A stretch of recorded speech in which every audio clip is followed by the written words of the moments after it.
¿Lo pongo ya o qué?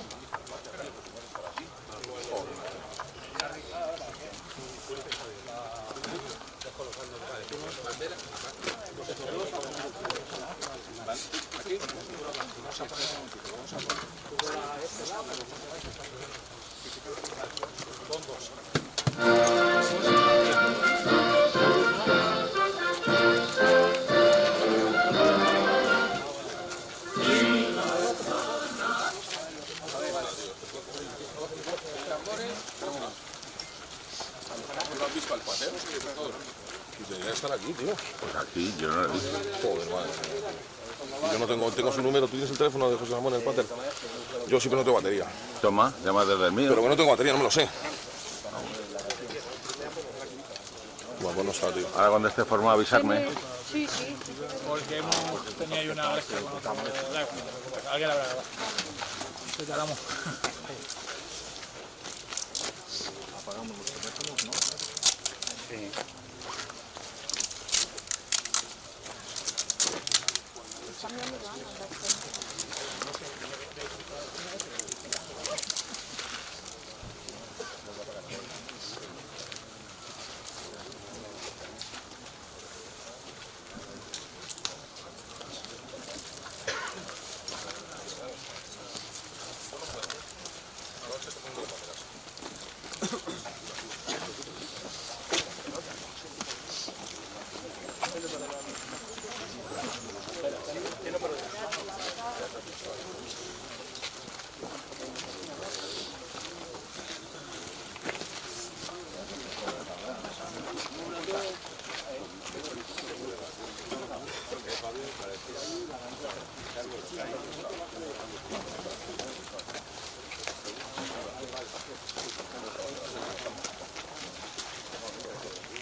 Sardi. Fernando. ¿Qué tal?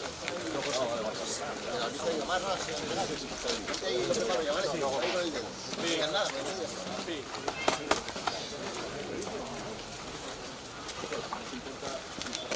Pasando por ahí, distribuidos por ahí, por favor.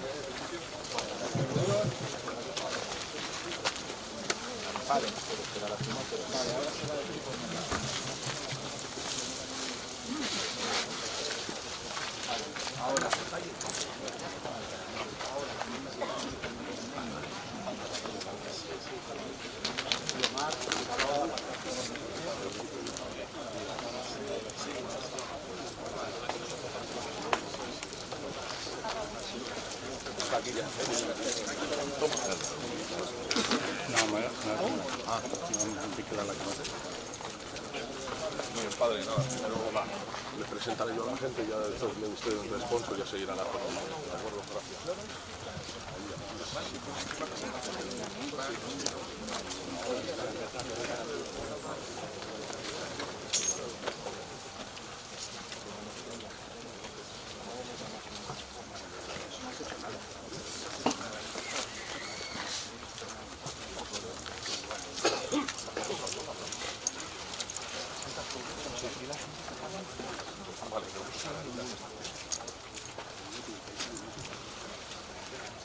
Lo voy a decir ya.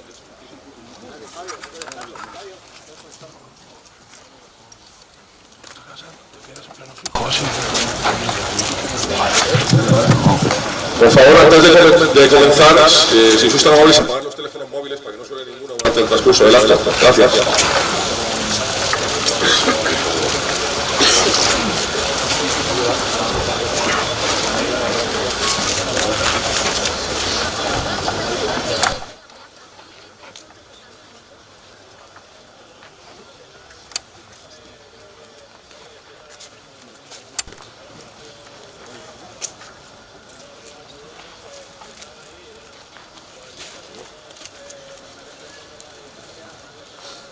Buenas tardes a todos.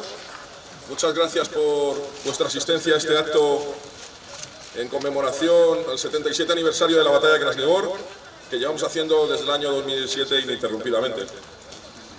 Quería decir unas breves palabras antes de comenzar con la parte central del acto, y es que primero quiero agradecer también a los que durante estos 14 años llevan ayudándonos a realizar este acto, que conlleva un esfuerzo grande. Y también quería pedir humildemente a la gente que llega ahora nueva, en los últimos años, que por favor colabore, que hacer esto es complicado y necesitamos lo que se puede llamar savia nueva para realizarlo. También quería decir, para terminar, que yo como hijo de divisionario he hablado durante muchos años aquí, para mí es un honor, y no suelo hablar nunca de cosas que me decía mi padre, pero hoy solo diré una. Él me decía, cuando yo le preguntaba en cientos corrillos en la Hermandad de División Azul, cuando estaba en calle Narváez, les oía hablar de diferentes acciones en batalla, sitios como Tigoda, Sidno y demás, y yo le preguntaba, pero papá, ¿qué pasó allí realmente? Porque nunca lo decís. Y él me decía, Fabio, para yo contarte lo que pasó allí, tendrían que estar todos los que allí se me quedaron. Ese código de honor que ellos mantienen, tenemos que mantenerlos nosotros para seguir en el recuerdo de estos hombres, estos héroes para nosotros, porque como bien sabéis, en 5 años, por ley de vida, ya no quedará ninguno, seguramente. Entonces, es una obligación para todos nosotros, no solo los que lo llevamos haciendo 14 años, sino aquellos que tienen que seguir colaborando con nosotros y haciendo el acto. ¿De acuerdo? Sin nada más que añadir, quiero agradecer al padre José Ramón Gallardo su presencia, a Pedro Varela, por supuesto, y como siempre a todos los demás. A continuación, el padre José Ramón Gallardo va a leer un responso. Muchas gracias.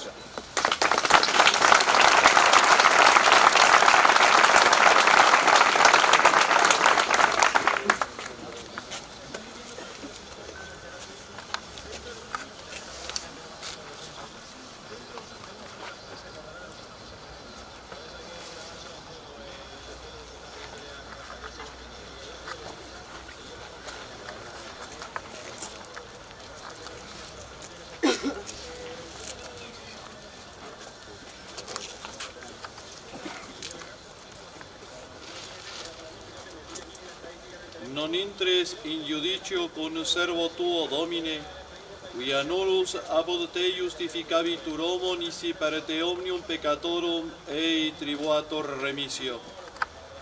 Non ergo eum que sumus tua judiciali sententia premat, que ne tibi vera supplicatio fidei Christiana commendat. Sed gratia tua illis succurrente, mereantor evadere judicio ulcionis, qui don viveret in signitus et signaculos sancte Trinitatis, qui vivis et regnas in saecula saeculorum. Libera me, Domine, de morte eterna, in die eila tremenda,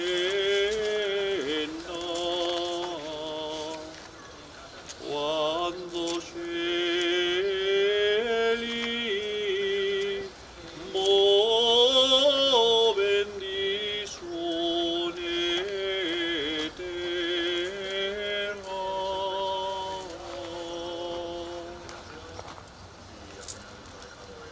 Non veneris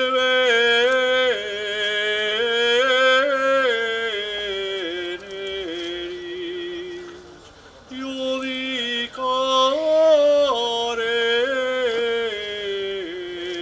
seculum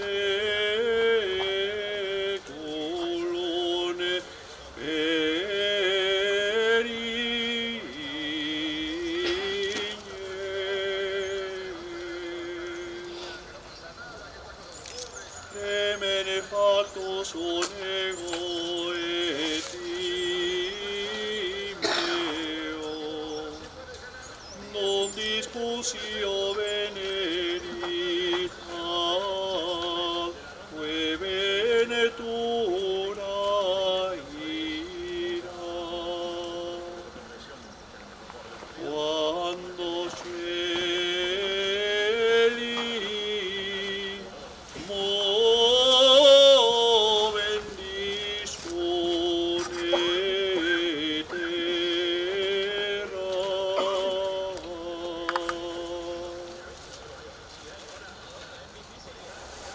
Dies illa, dies ire, calamitatis et miseriae, dies magna et amara valde. Non veneris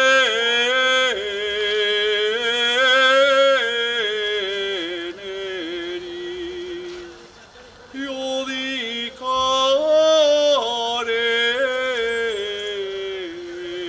seculum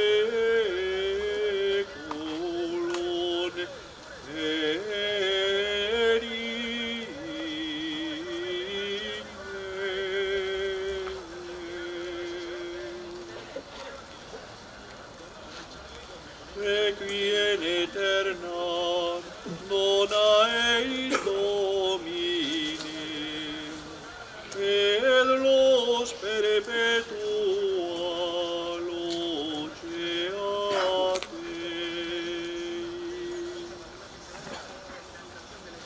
Libera me, Domine, de morte eterna, in die eila tremenda,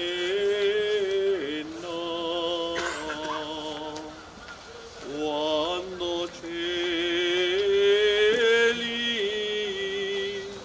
moven di suone terra.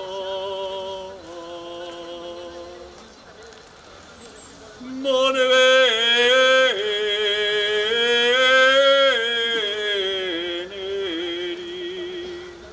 judicare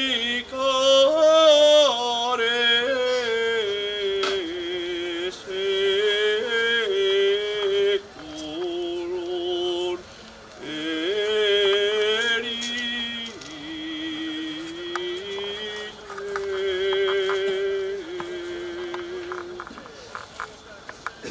Kyrie eleison,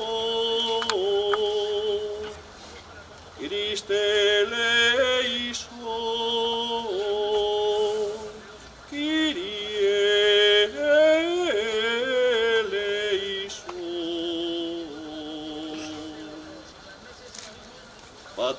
Noster.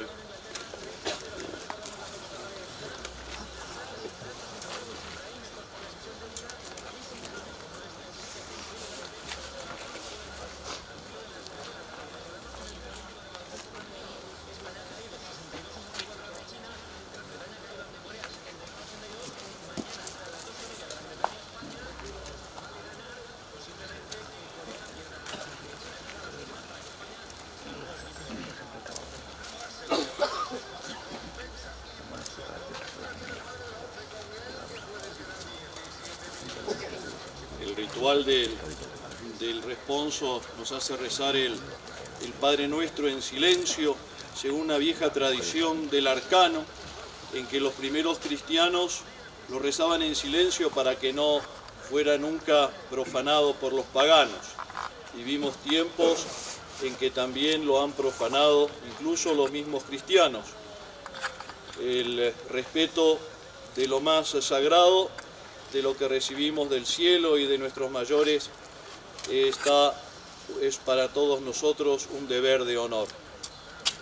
Et ne nos inducas in tentaciones, sed liberanos a malo, aporta ineferi, héroe donimine animane oro, requies cantine pace.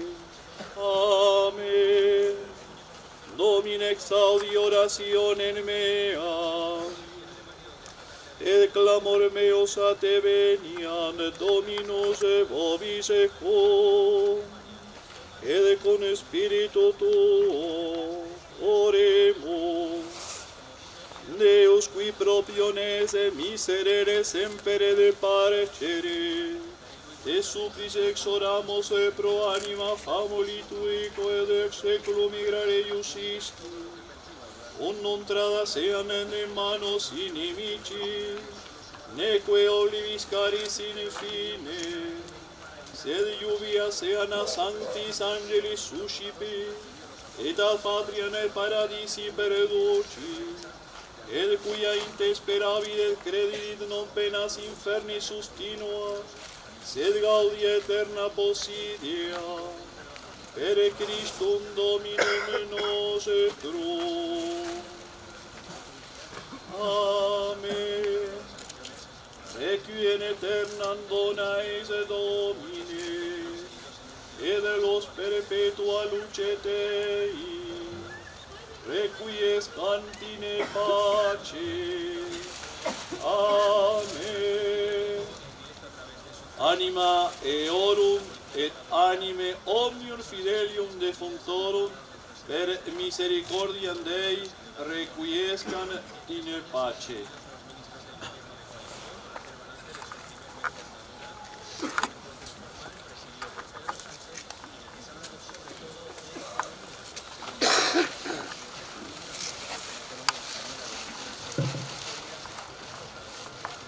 Buenas tardes a todos, queridos camaradas. Muchas gracias por vuestra asistencia a este acto. El estar hoy aquí no es nada extraordinario. Es nuestro deber, es nuestro lugar. Pero habría que agradecer a todas las personas que han hecho posible este acto, desde el esfuerzo económico, a los que han confeccionado las banderas, pancartas, oradores o se han desplazado de otras provincias. Sin ellos no hubiese sido posible. Equipo de seguridad, banda de música y tanta gente que ha volcado su ilusión en la realización de este acto y que resultase con la mayor solemnidad posible. Voy a ser muy breve. Nosotros estamos aquí porque nos sentimos orgullosos de los caídos de la División Azul en Krasny Bor y no hacemos loas a los invasores de Normandía ni a aquellos que arrasaron a Europa desde el aire. Nosotros estamos aquí honrando a aquellos que fueron a luchar contra el comunismo, porque el comunismo significaba el exterminio de las naciones, el exterminio de su identidad, de su soberanía, significaba y suponía el imperio del materialismo más abyecto, la destrucción de la familia, el fin del espíritu, que es lo mismo que supone hoy en día el régimen y el sistema liberal globalista. Nos preguntamos dónde están muchos de aquellos que decían cómo teníamos que hacer las cosas, pero que nos lo decían sin enseñarnos, sin arremangarse, sin asumir nuestro liderazgo. ¿Dónde están? Pues bien, muchos de ellos ya no están entre nosotros, entre nuestras filas. Esto ya no les motiva. Dicen que quieren cambiar algo desde dentro, pero lo que ha cambiado algo ha sido en su interior. Dicen que no se van a hacer ricos, por supuesto, su traición no vale tanto. Pero hoy, afortunadamente, tenemos con nosotros a un hombre íntegro, a un hombre firme en sus convicciones, a un hombre que la defensa de la verdad le ha costado prisión. Con todos vosotros, queridos camaradas, Pedro Baena.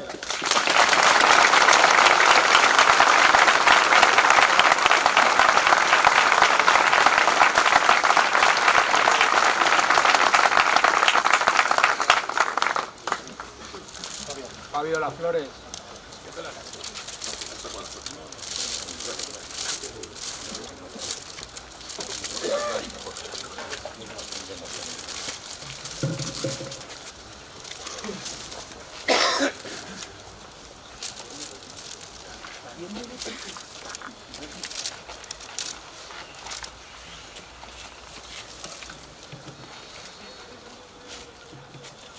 Esto se carga. Quiero agradecer de forma muy especial a los jóvenes organizadores de este acto, que demuestran una lealtad, una fidelidad y un carácter digno de subrayar en la época que vivimos. Es cada vez más difícil encontrar personas que tomen la iniciativa y que se decidan a organizar actos contrarios al espíritu de la época. En el año 480 a.C., en una batalla conocida como la Batalla de las Termópilas, tuvo lugar un hecho fundador del pensamiento occidental y de nuestra civilización, porque se creó un estilo y una forma de ser. En aquella batalla, que se libraba entre ciudades griegas independientes que no tenían conciencia nacional, Esparta, Atenas y alguna ciudad más, frente al imperio de los persas. Existían los atenienses, que llevaban una vida filosófica, cultural, cultivada, y una ciudad como Esparta, pequeña, con pocos habitantes, y su rey Leónidas, que imprimió a ese estado, a esa ciudad-estado, un carácter. Eran ciudadanos soldados, cuya misión era vivir de forma espartana, de comer frugalmente, de entrenarse constantemente para el día decisivo de la batalla poder defender a sus mujeres, a sus hijos y a su cultura. ¿Qué tuvo de especial esta batalla de la antigüedad, de tantas que hubo? En el paso de las Termópilas, que se encontraba entre el mar Adriático y tierra, los 7.000 griegos, 300 atenienses y el resto de las ciudades griegas, se enfrentaron a 250.000 combatientes del ejército de Jerjes de Persia. 250.000 combatientes frente a 7.000. Es algo inenarrable, es algo impensable. Solo el hecho de pretender hacer frente a un ejército inmenso de un imperio tremendo que incluirá Irán, Irak, Israel, Palestina, Turquía, los territorios que ocupaban en aquella época. Ciudades griegas ya entonces dijeron: son demasiados, no podemos vencerles, y decidieron no combatir. Decidieron abrir las puertas al enemigo y decidieron rendirse antes del combate. Pero el rey Leónidas de Esparta animó a esos jóvenes combatientes de su ciudad, con los que arrastró a otros 7.000 griegos y plantó frente al ejército de Jerjes en el paso de las Termópilas. Solo pensar en aquellas cifras tremendas te tiemblan las piernas. Un ejército profesional, con los inmortales, la tropa de élite de Jerjes, con los arqueros medas.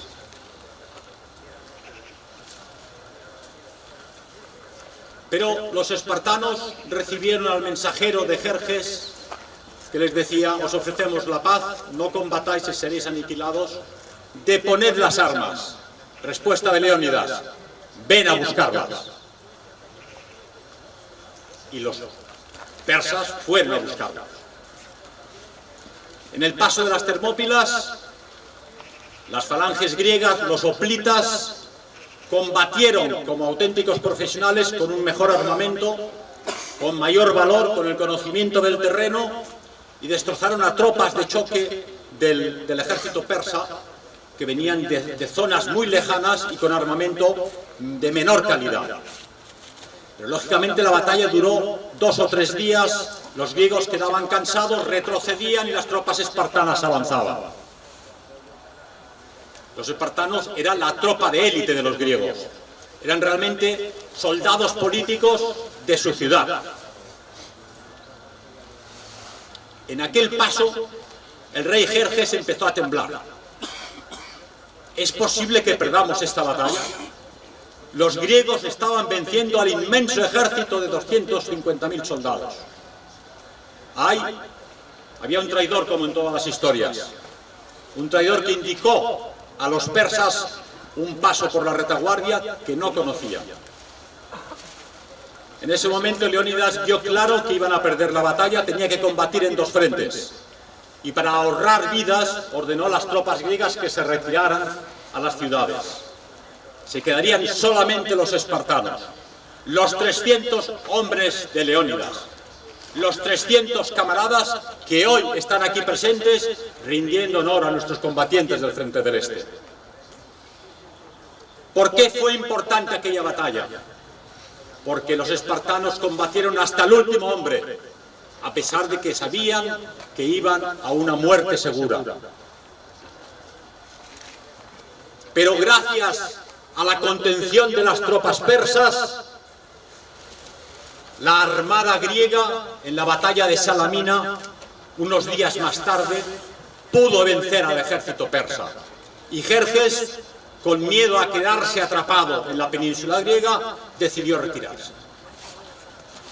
¿Quién de vosotros hoy en día, de los aquí presentes, quién de vuestros conciudadanos, contando con 300 hombres, se enfrentaría a un ejército de 250.000 efectivos?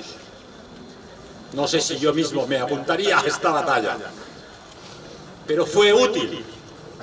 Pero aquella batalla fue una de tantas de la antigüedad clásica. ¿Qué es lo importante de la batalla de las Termópilas? Nos enseñó el camino. No hay que rendirse jamás en la peor de las circunstancias. No hay que temer la superioridad enemiga. Y no hay que retirarse nunca del frente de batalla. Creó un estilo, y fue ese ejemplo tremendo de Leónidas el que hizo surgir el espíritu de la nación griega.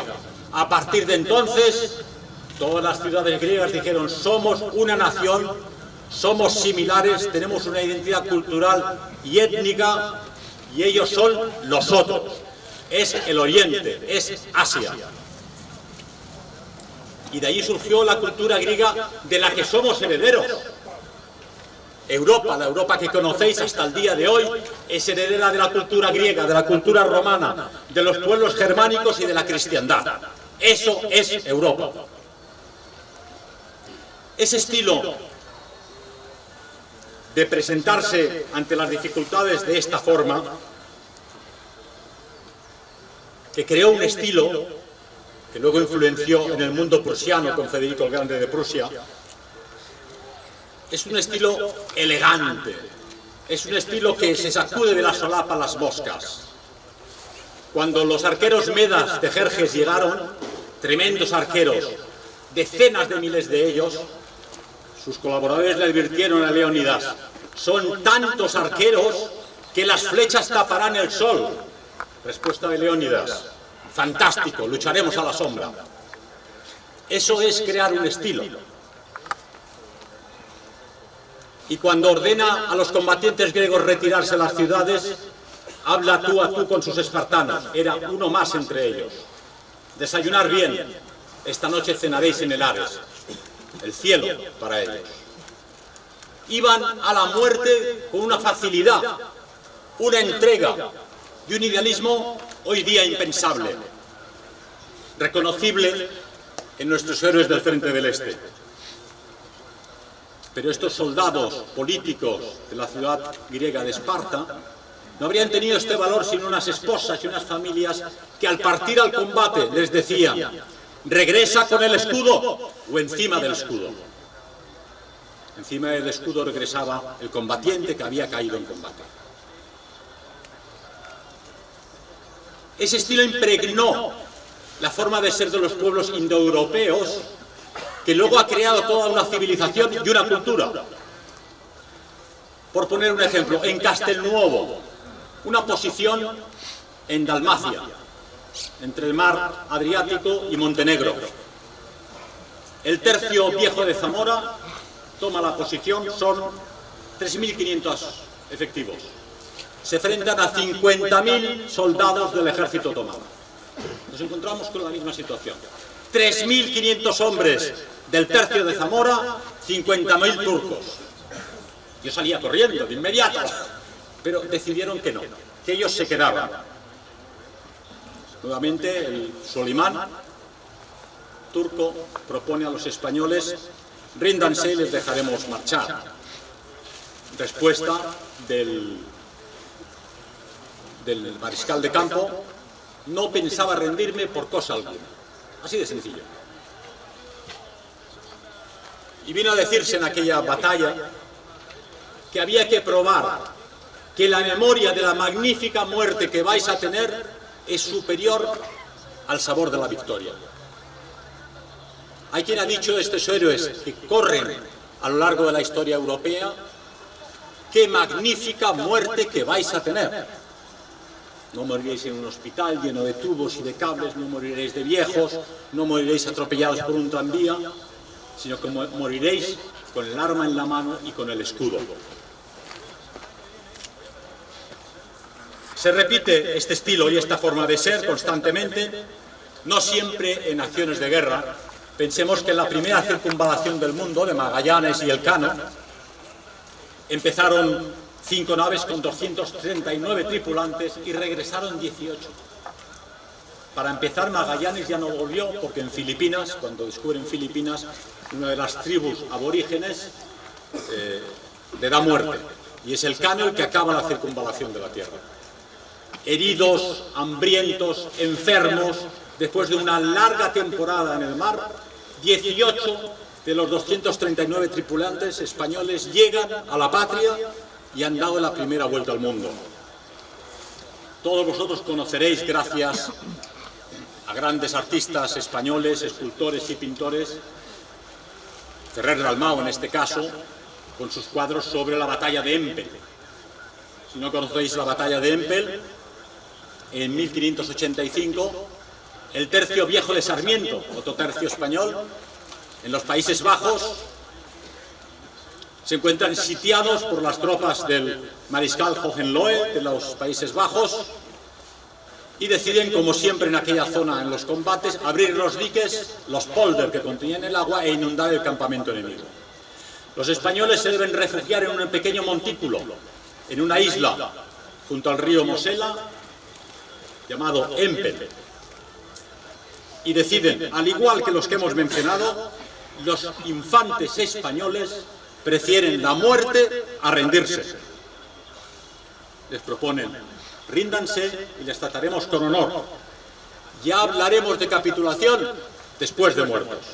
Eso es un estilo, eso es un carácter, eso es una forma de ser que imprime destino a una civilización.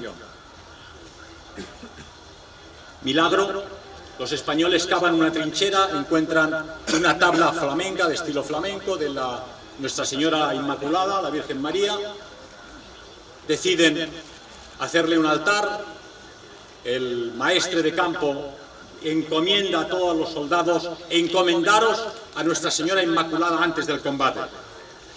Eran solo 5.000 españoles. Aquella noche un viento helador congeló las aguas del Polder, congeló las aguas del Mosela, y en acción nocturna los españoles atacan el campamento enemigo y los vencen. Cuando no había razón alguna para resistir en aquella batalla. Era imposible vencer en aquella batalla. ¿Qué es lo que venció? El carácter de los tercios españoles que afirmaron: hablaremos de las condiciones del armisticio después de la muerte.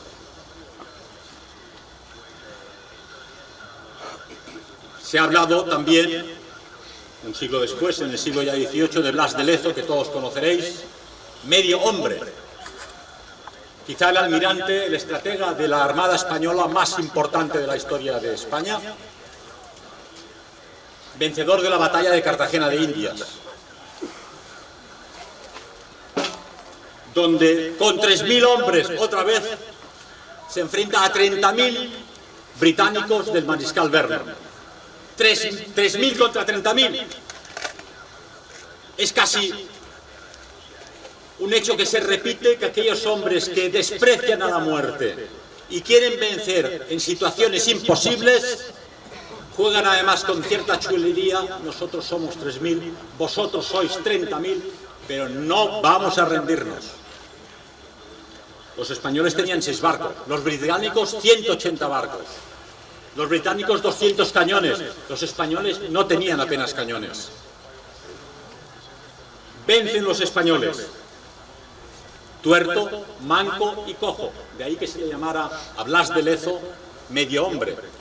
Había perdido un brazo en la batalla de Tolón, había quedado tuerto en la batalla de Cartagena, y en los sitios por las batallas entre Borbones y Austrias había perdido una pierna. Y lo más importante, a este hombre ni el virrey del Perú, que era su superior, a quien tenía envidia además por razones políticas, ni el rey de España le dieron recompensa alguna. Lo dio todo por su país, su cuerpo, su valor, su tiempo. Incluso combatió más allá de la edad militar, tenía ya más de 50 años en la batalla de Cartagena de Indias, y no fue recompensado. Es más, fue vilipendiado en la península. Hay más, y tanto que hay más. Seguro que conocéis, porque se acaba de inaugurar en Madrid un monumento a los últimos de Filipinas, el sitio de Baler. 337 días de asedio, 50 españoles. Olé. 50 españoles en una pequeña iglesia de la isla de Luzón en Filipinas, luchando por una provincia española que era en ese momento Filipinas. Estados Unidos ha declarado la guerra a España para quedarse con Cuba, Puerto Rico y Filipinas. Enredan a los nativos filipinos para que combatan contra los españoles. Caen 16 españoles y 700 de las tropas filipinas. Vuelven el resto a España, y Aguinaldo, que era el primer presidente de la República de Filipinas, ordena formar honores, después de insistir desde España y de los enviados y los gobernadores de que se rindiesen porque no había motivo para continuar resistiendo, que les hagan honores militares. Esos últimos de Filipinas, que han creado un mito en la historiografía española, han creado un carácter que ha de imprimir también nuestra personalidad. Pero una personalidad que no se basa solamente en el orgullo militar, sino en la fe. Leía recientemente un articulista famoso, creo que Pérez Reverte, que admiraba a las tropas españolas, pero con las que decía que eran zarapastrosos, que eran vagos, que eran sucios, sin documentarlo, pero no se olvidó de añadir que es imposible que una nación y unas tropas combatan como combatieron sin fe. Era la fe de los tercios españoles. No combatían solo por oro, como las tropas británicas. No combatían por poder. Combatían por la fe de su país, por sus raíces, por su identidad, por su nación, por su rey. Y esa era la fuerza, el arma de destrucción masiva, el arma secreta que impulsaba a estos grupos minoritarios a vencer en situaciones desesperadas a armadas gigantescas. Muy cercano a nosotros tenemos el Alcázar de Toledo, muy cercano geográficamente, muy cercano históricamente. 70 días de asedio, 70 días de asedio, 800 guardias en el Alcázar de Toledo, 5.000 milicianos de CNT, FAI, UGT, asediando el Alcázar. Doblaban, triplicaban las tropas republicanas con mucho a los nacionales que combatían en el Alcázar de Toledo. Contaban con la aviación que bombardeó repetidamente el Alcázar de Toledo. Contaban con artillería, contaban con blindados. No hace falta que os recuerde la escena del general Moscardó, cuando le llama el líder republicano. General Moscardó, tenemos aquí a su hijo Luis. Bien, me lo creo. Padre, hijo, ¿cómo estás? Nada, que dicen que me van a matar si tú no rindes el Alcázar. Pues encomiéndate a Dios y un beso muy fuerte. Eso es un estilo, el estilo que empezó Leónidas en Esparta, que continuó Blas de Lezo en Cartagena de Indias, que consiguieron los tercios españoles en Empel y en Castelnuovo de Dalmacia. Y nos encontramos hoy aquí entre los héroes de Krasny Bor. Hablar de las batallas de la División Azul puede resultar hoy excesivo, porque los conocéis. Pero es evidente que la situación es exactamente la misma. 45.000 hombres del 55 Cuerpo de Ejército Soviético frente a 4.900 españoles. 45.000 hombres, 4.900. No había ninguna posibilidad. La división blindada SS Volkspolizei, que tenía que haberlos auxiliado, no apareció. Podían haber salido corriendo, podían haber dicho, esta no es mi guerra, podían haberse ido a casa, podían haber dicho, alemanes, ya os arreglaréis. ¿Qué hicieron los 4.900 españoles? No abandonaron ni una posición, no retrocedieron ni una posición. Causaron 20.000 bajas al ejército soviético. 20.000 bajas, 4.900 soldados. Los españoles perdieron el 75% de sus efectivos. Pero la batalla Estrella Polar, que quería asegurar al ejército soviético la autopista Leningrado-Moscú, fue un fracaso para los soviéticos. ¿Sirvió de algo aquella batalla? Sirvió para que los soviéticos tuviesen que esperar hasta enero del 44 para conquistar Leningrado. Me diréis, bueno, ¿y todo esto a nosotros de qué nos sirve? A todos estos ejemplos habría que añadir un ejemplo más humilde, pero no por ello más significativo, el de los cautivos. Aquellos que probablemente no están aquí enterrados, pero que en cifra de 387, 400 personas quedaron presos cautivos de los soviéticos durante 11 años, hasta 1954. La batalla silenciosa de aniquilamiento, de romper el orgullo español, de doblegarlos, duró 11 años en pozos de agua, en pozos húmedos, con raciones de hambre, con prisión de castigo, trabajando en las minas. Y los oficiales españoles con orgullo combatieron 11 años para que se les tratara como oficiales del ejército español y no como esclavos.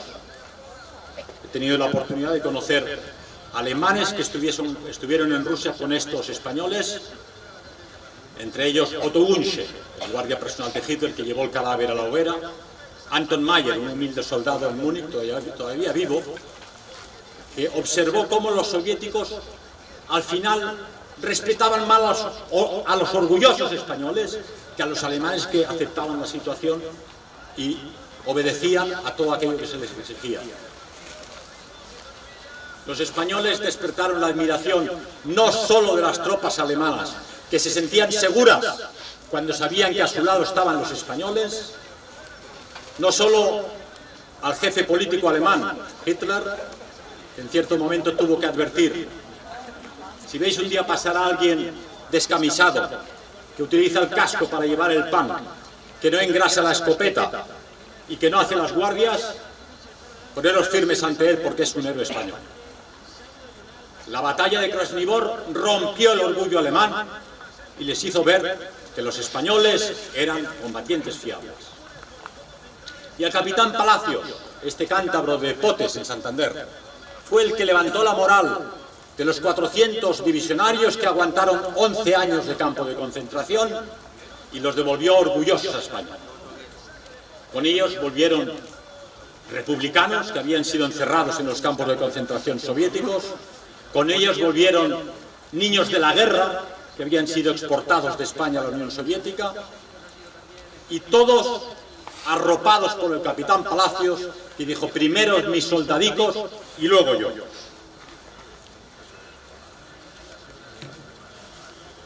Nos encontramos en una situación muy diferente, en un acto similar al de hoy, en unas tumbas aquí cercanas, las de la Legión Cóndor.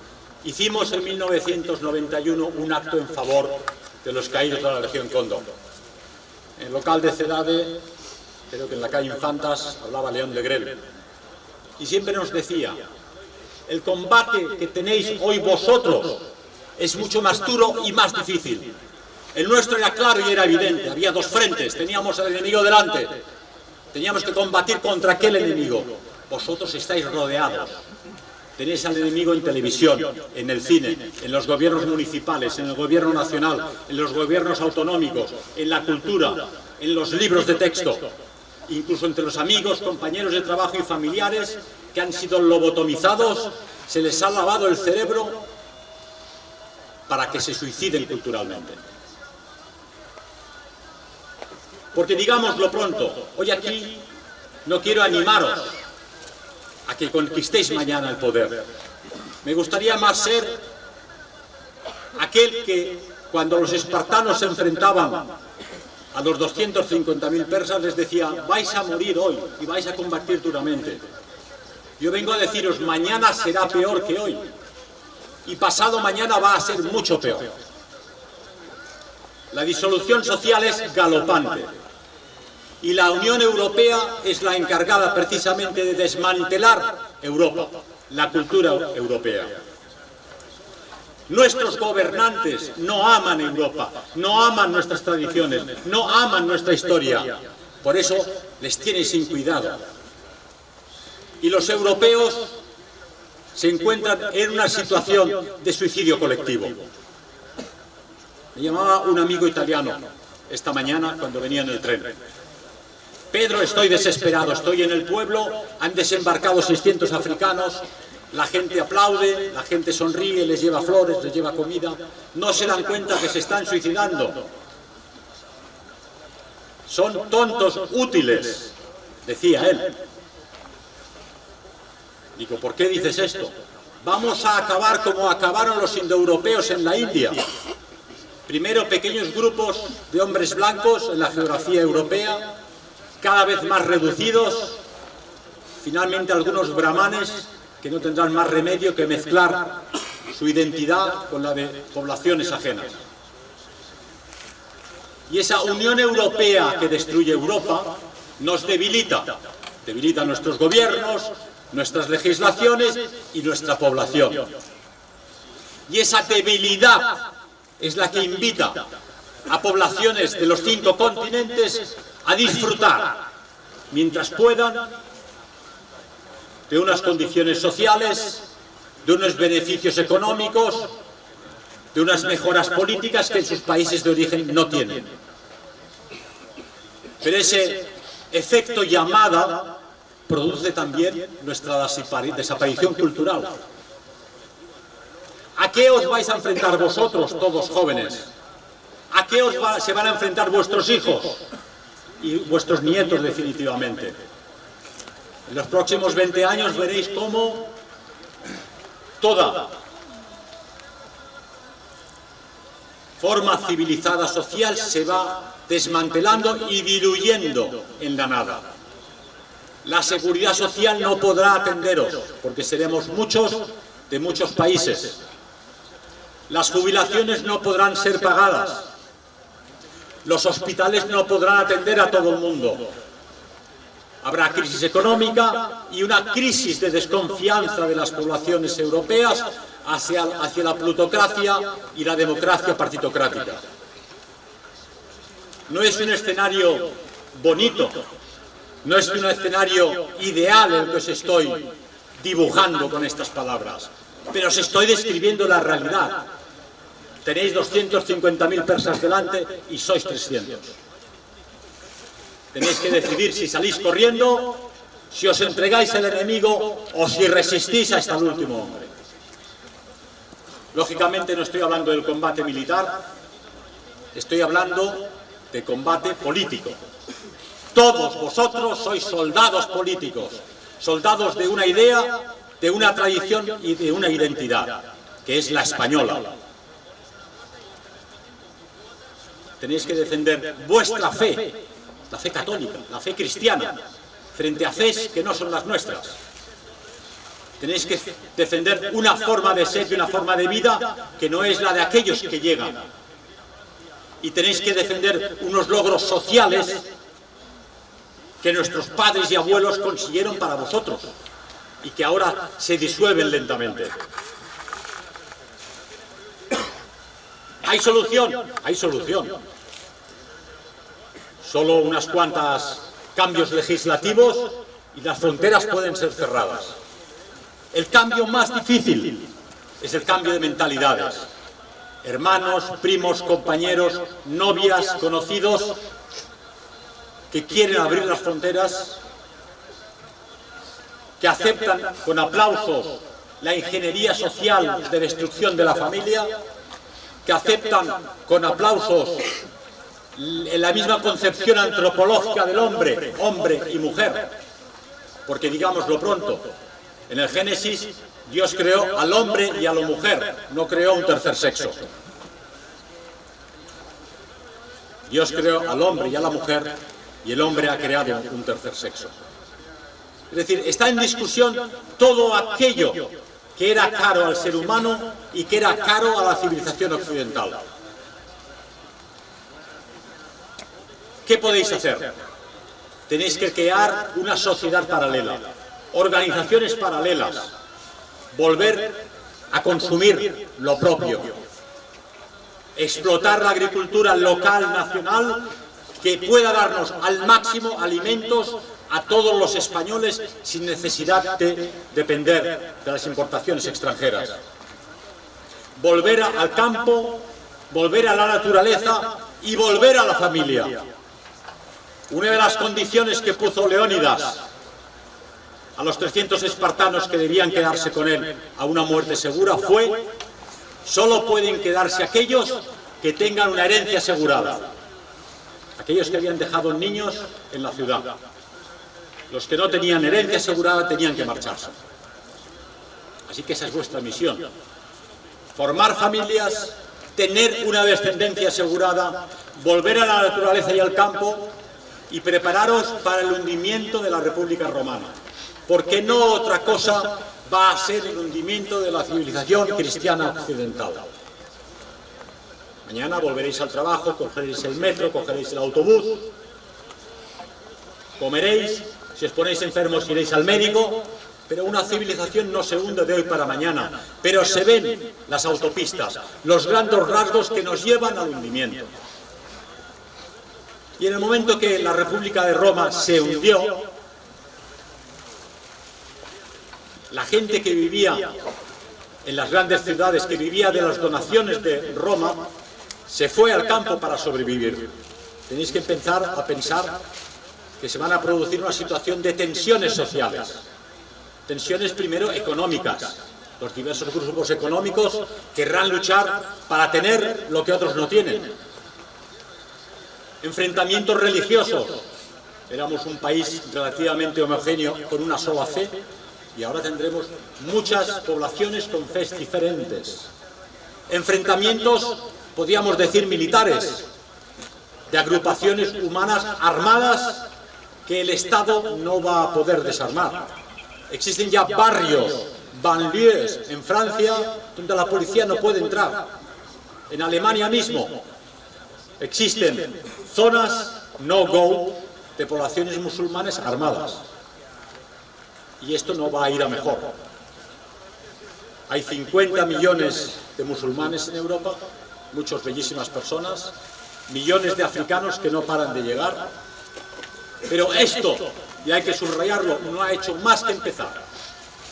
Vais a vivir vosotros migraciones masivas como no ha conocido la historia previamente.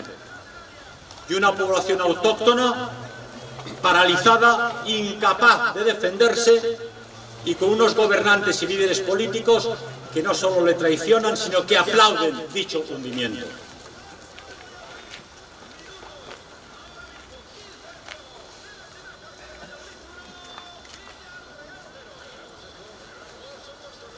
¿Qué nos han enseñado los héroes de las Termópilas? Los últimos de Filipinas, los que combatieron en Cartagena de Indias, los de Empel, los divisionarios en Krasnivor. No temáis a la muerte. No hay que temer a la muerte. La muerte y la vida forman parte de nosotros, está en nosotros. Vais a morir de todas formas. Si perdéis el temor a la muerte, si perdéis el temor a que os quiten el poco dinero que tenéis en las cuentas corrientes, si perdéis el temor a que os vilipendien en los medios de comunicación, si perdéis el temor a los jueces y a los tribunales, ¿qué pueden hacer contra vosotros? Absolutamente nada. Por lo tanto, el mensaje de estos combatientes es: no temáis. Somos católicos, somos cristianos, somos creyentes. La muerte no es sino el paso a la verdadera vida, y este es el gran teatro del mundo donde tenemos que hacer muy bien nuestro papel. Dios solo ayuda a aquel que se ayuda a sí mismo. Saludos. Arriba España.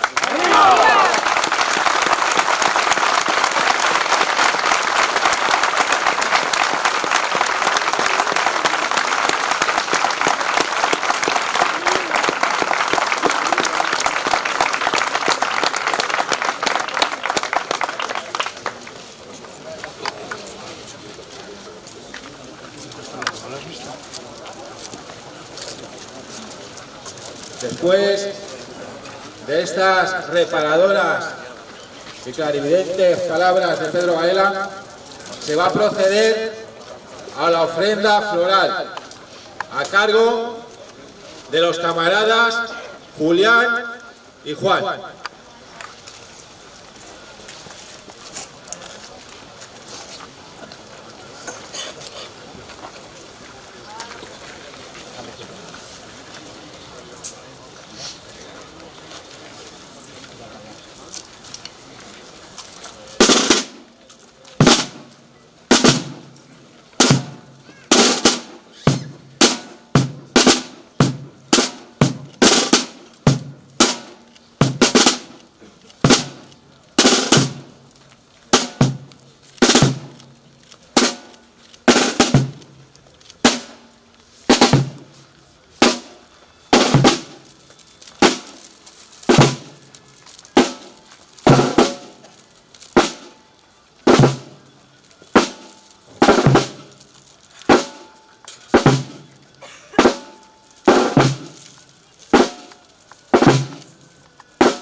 A continuación, y para finalizar el acto, vamos a entonar el himno que se le dedicaba a todo divisionario caído en combate.